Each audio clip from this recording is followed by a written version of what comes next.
eu me chamo Marielson e iniciaremos agora a videoaula sobre geração de código-fonte gravada para a disciplina de compiladores que é ministrada pelo professor Alexandre Paes, do curso de Ciência da Computação na Universidade Federal de Alagoas, campus Arapiraca.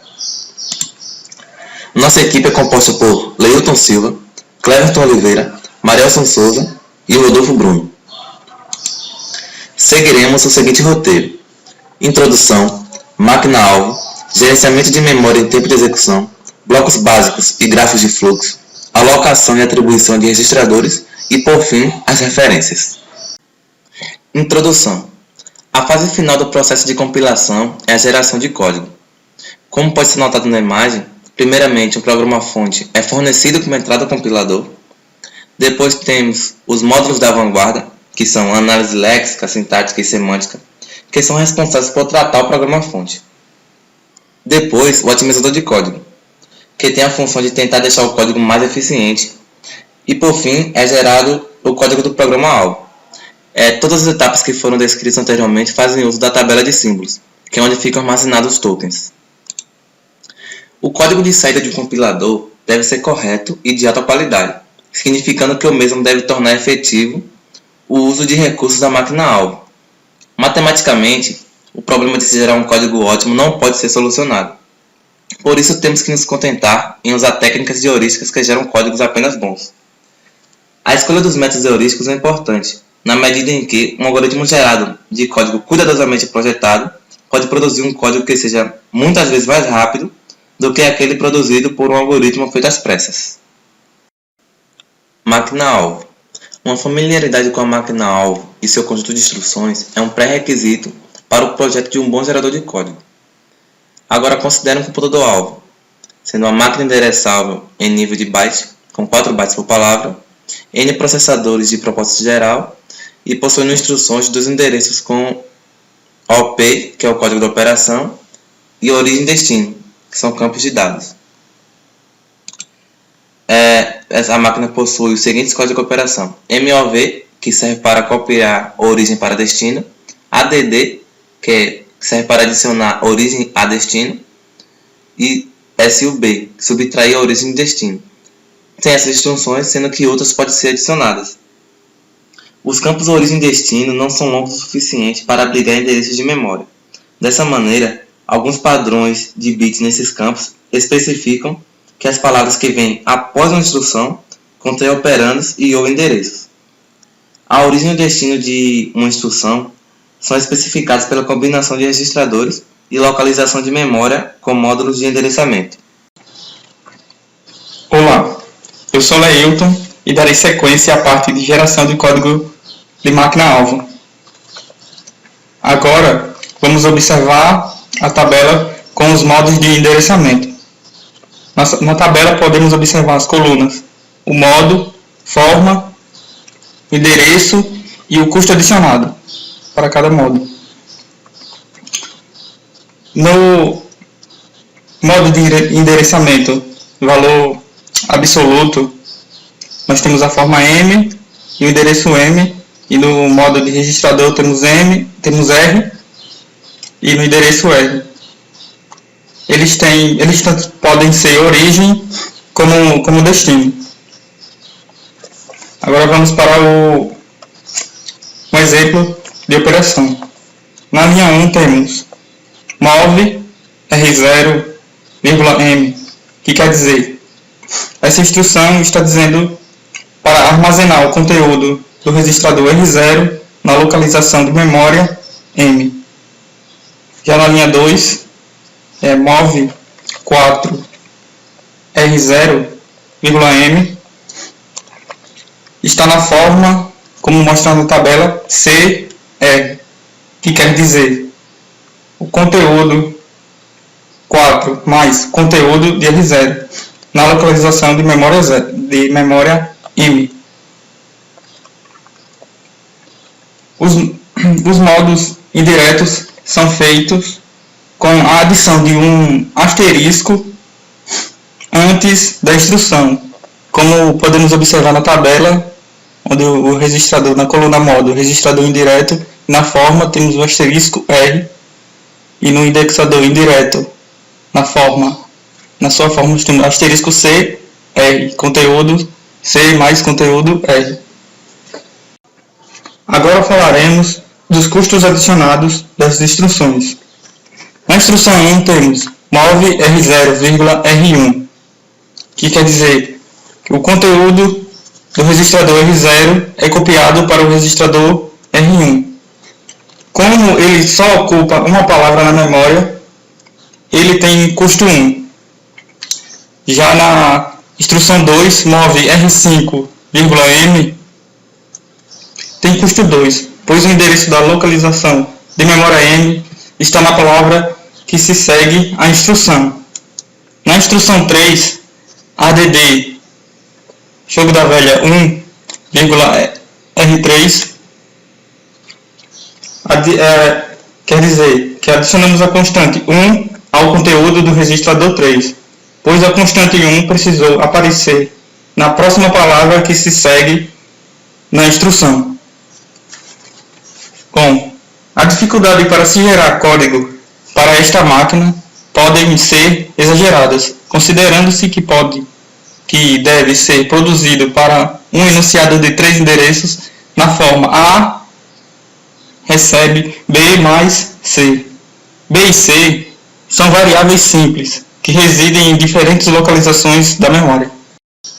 Gerenciamento de memória em tempo de execução.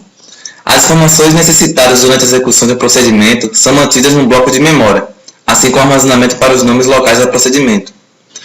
O nome desse bloco de memória é registro de ativação. Existem duas estratégias padrões de alocação de memória. A estática, onde a posição de um objeto de ativação na memória é fixada em um tempo de compilação, e de pilha, onde o novo registro de ativação é empilhado para cada execução de um procedimento. Quando a ativação termina, o registro é desempilhado. Dando continuidade à apresentação, meu nome é Cleverton Oliveira e eu vou falar um pouco sobre blocos básicos e o algoritmo de particionamento de sequência de enunciados em blocos básicos. Inicialmente convém definir o que vem a ser um bloco básico. Um bloco básico é uma sequência de enunciados consecutivos na qual o controle entra no início e o deixa no fim, sem uma parada ou possibilidade de ramificação, exceto ao final. A seguinte sequência de enunciados de 3 endereços forma um bloco básico, como pode ser visto nas operações abaixo, enumeradas de 1 a 6.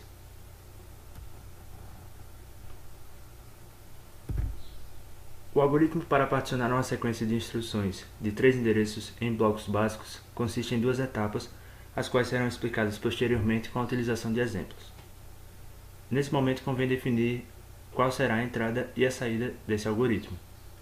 A entrada é uma sequência de instruções com 3 endereços, e a saída é uma lista de blocos básicos para essa sequência, onde cada instrução é atribuída a exatamente um bloco. Na primeira etapa desse algoritmo, nós determinamos primeiro o conjunto de líderes, como sendo os primeiros enunciados dos blocos básicos. Lembrando que não é incluído como líder a instrução logo após o fim do programa intermediário. Um exemplo da aplicação dessa etapa pode ser visualizado nesse momento com as instruções de 1 a 13.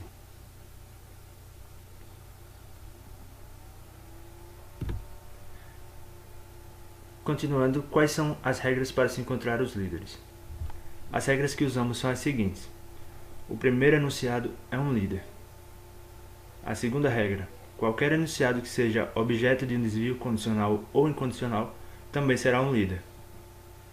E a última regra: qualquer enunciado que siga imediatamente um enunciado de desvio condicional ou incondicional, por sua vez, também será um líder. Então, aplicando essas regras, no exemplo anterior, nós temos esse resultado. Como na linha 1, nós possuímos o líder 1, na linha 4, o líder 4, e na linha 11, nós possuímos o líder 11. Entre parênteses. Bom, a segunda etapa do algoritmo, nessa etapa, para cada líder, seu bloco básico consiste no líder e em todos os enunciados, mas não incluindo o próximo líder ou final do programa. Aplicando a segunda etapa do algoritmo, nós temos esse resultado.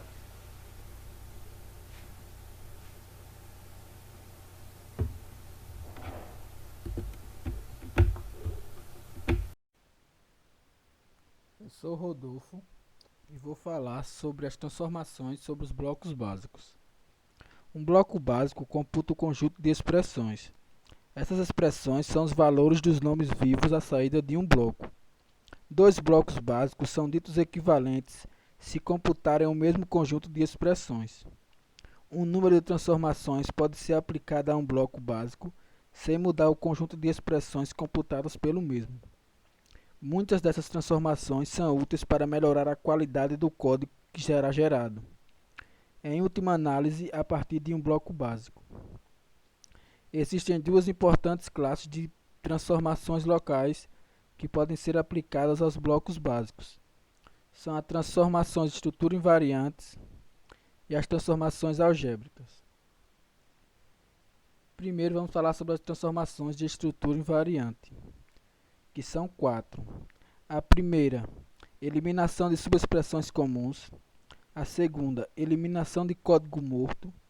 A terceira, renomeação de variáveis temporárias. A 4, intercâmbio de dois enunciados adjacentes. A primeira transformação é a eliminação de subexpressões comuns. Nessa etapa, tentamos encontrar expressões que são comuns dentro de blocos. Se observarmos do primeiro bloco, nós não temos nenhuma subexpressão comum. Já no segundo bloco, as expressões 4, que é o líder do bloco, e 6 denotam a mesma subexpressão, pois T1 é igual a 4 vezes I, e no 6, T3 é igual a 4 vezes I. Então, como até o estado 6, onde Ti receberá 4 vezes I, o estado T1 não será modificado, que nesse caso seria apenas o estado 5, nós poderemos reduzir o estado 6 de T3 igual a 4 vezes I para T3 igual a T1. Ficaria como se segue no próximo slide. Aqui, observem a redução. Na linha 6, T3 foi reduzido de 4 vezes I para T3 igual a T1. A segunda transformação é a eliminação de código morto. Suponhamos que x esteja morto, isto é, jamais será subsequentemente usado, no ponto em que x, que recebe i mais e, aparece num bloco básico. Esse enunciado então pode ser removido com segurança, sem mudar o valor do bloco básico. Nesse nosso exemplo, no bloco 2, nós temos um código morto, que seria T2 na linha 5. T2 recebe A computa I. Mas se observarmos, durante todos os blocos, T2 não é utilizado. Portanto, T2 pode ser removido, pois ele é um código morto. Observem que ele sumiu da linha 5, ou seja, foi diminuída uma linha do código e T2 foi removido.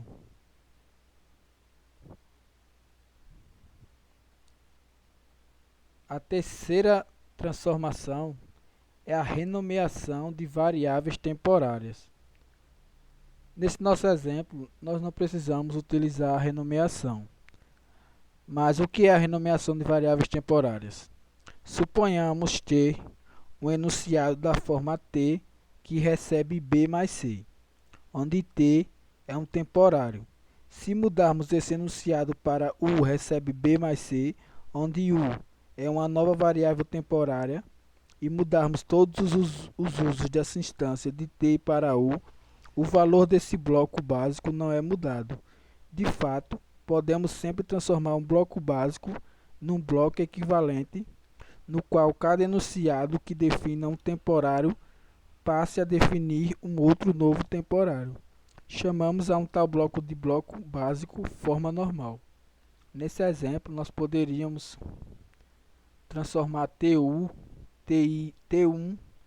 para U, poderíamos transformar T3 para V, poderíamos transformar T4 para X, e se transformássemos, como por exemplo, T4 para X, teríamos que transformar todas as instruções onde T4 recebe algum valor, teríamos que substituir T4 por U, por X nesse caso.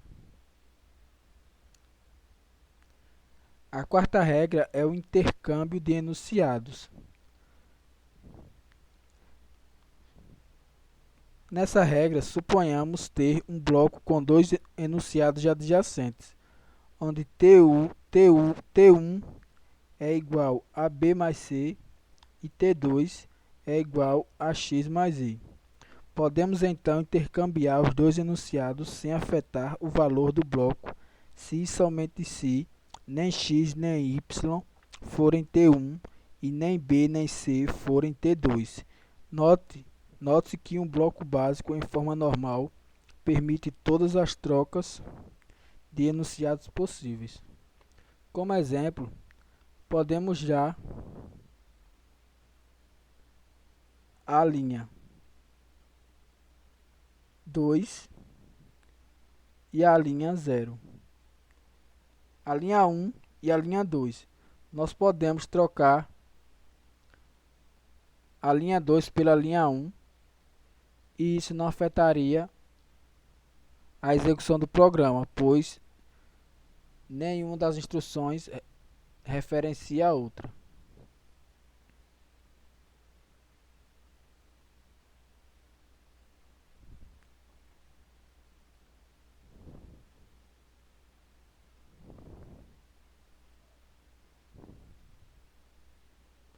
Agora vamos falar de transformações algébricas. Transformações algébricas incontáveis podem ser usadas para mudar o conjunto de expressões computadas por um bloco básico num conjunto algebricamente equivalente. As transformações úteis são aquelas que simplificam expressões ou substituem operações caras por outras mais em conta. No nosso exemplo, nós temos na linha 3 a instrução I, que recebe I vezes 1. Se raciocinarmos, percebemos que essa instrução I vezes 1 será igual a I. Então, é uma operação que poderia ser descartada, pois não afetará a execução do programa. Ou seja, nós poderemos eliminar a linha 3 por uma simplificação.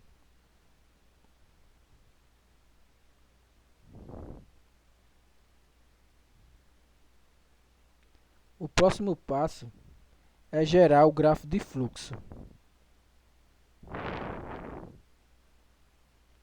Podemos adicionar informações a respeito do fluxo de controle no conjunto de blocos básicos que constitui um programa, através da construção de um grafo direcionado chamado grafo de fluxo.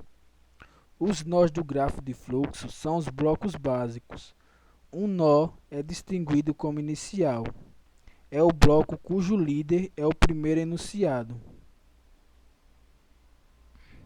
Existe um lado direito do bloco B1 para o bloco B2, se B2 pode se seguir imediatamente a B1. No caso, B2, nosso exemplo, pode sim ser seguido imediatamente de B1. Seguir imediatamente B1. Em alguma sequência de execução, isto é, se existir um enunciado de desvio condicional ou incondicional do último enunciado de B1 para o primeiro enunciado de B2, ou B2 seguir imediatamente a B1 na ordem do programa e B1 não terminar por um desvio incondicional. Nesse nosso exemplo, o nosso grafo segue a regra 2. ele segue imediatamente a B1, B2 segue imediatamente a B1 na ordem do programa, e B1 não termina por um desvio incondicional.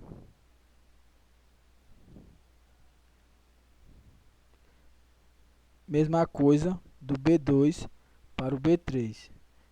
B2 não termina em um desvio incondicional, termina em um desvio condicional. E B3 vem logo após B2.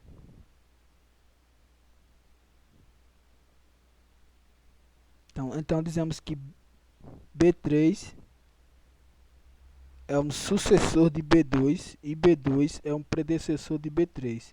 Da mesma forma, B1 é um sucessor de B2, B2 é um sucessor de B1 e B1 é o predecessor de B2. Alocação e atribuição de registradores. Instruções que envolvem somente operandos do tipo registrador são mais curtas e rápidas do que as que envolvem operandos na memória. A utilização eficiente de registradores é importante na geração de um código de boa qualidade. Uma abordagem para a alocação e atribuição de registradores é associar valores específicos no programa objeto a certos registradores. Vantagens e desvantagens. Uma vantagem: simplifica o projeto do compilador. Desvantagem: aplicado excessivamente ao pé da letra, utiliza registradores de maneira ineficiente. Outra desvantagem: certos registradores podem seguir sem uso ao longo de porções substanciais de código, enquanto são geradas cargas de armazenamento desnecessárias.